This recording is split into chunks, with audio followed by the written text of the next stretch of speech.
ও আমার একটা হৃৎপিণ্ড, সেটাই আল্লাহ নিয়ে গেছে। পরশুদিন বলছে, বাবা আমার একটা বরখা কিনে দাও।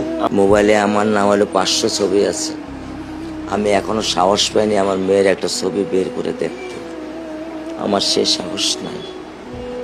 আমি সেই সাহস হারাই ফেলছি।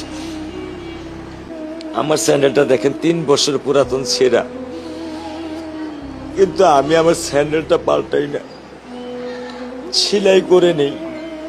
কিন্তু আমার বাচ্চাদেরকে আমি কষ্ট পেতে দেই না। শুধু একবার বলছে, বাবা লেচে খাবো।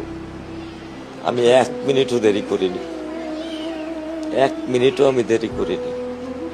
ও আমার একটা হৃৎপিণ্ড, সেটাই আল্লাহ নিয়ে গেছে। আলহামদুলিল্লাহ, শুকরিয়া, আল্লাহ দিছে, আল্লাহ নিয়ে গেছে। আমার কোনো কষ্ট নেই। আমি তো চাইলে পারতাম না। অনেক দম্পতি আছে যাদের সন্তান নেই, আল্লাহ দিছে, আল্লাহ নিয়ে গেছে। আমি আলহামদুলিল্লাহ করি আল্লাহ গেছে। আমার কোনো কষ্ট নেই, আমার কোনো কষ্ট